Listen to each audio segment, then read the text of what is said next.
All right, so Casper and Mina and I take about a 20-minute boat ride from the marina that he picked us up at to his island. It's called Alglu, Alglo. And it's a historic village island in the North Baltic Sea.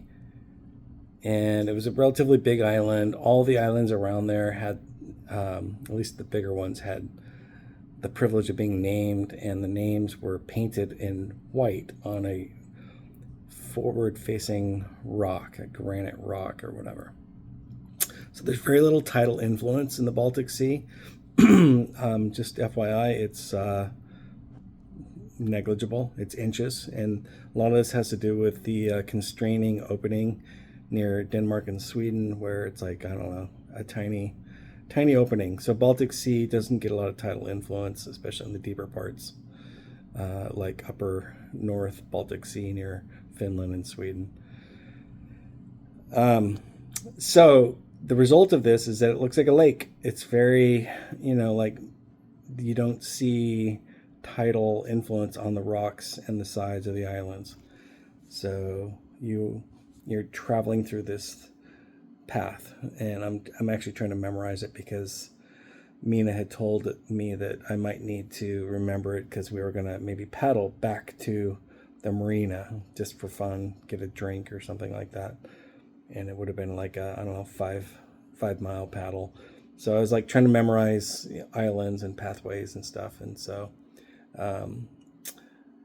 you have to like focus on features like rocks and trees and shapes of islands and houses and colors of houses and things like that, because all the islands look pretty much the same. Very low profile, nothing more than 20-30 feet above quote unquote sea level, and no tidal change, no influence. So that was kind of cool. Get there, arrive at the island, unload, and immediately I felt like I was in like a mini village. And it turns out that's exactly what it was, because Casper had recreated a mini village feeling with some of the old historic village structures. He had paid to move them. He'd spent 5 years moving. He got his chunk of land from his great-grandfather. He had inherited a chunk of land on this island, and he had spent 5 years moving structures from the old village to his chunk of land, and created like a little oasis. And so outhouse, 1, 2, 3, 4 structures. One was a year-round Airbnb that he had been renting for 3 years at a time, or a year at a time for 3 years consecutively.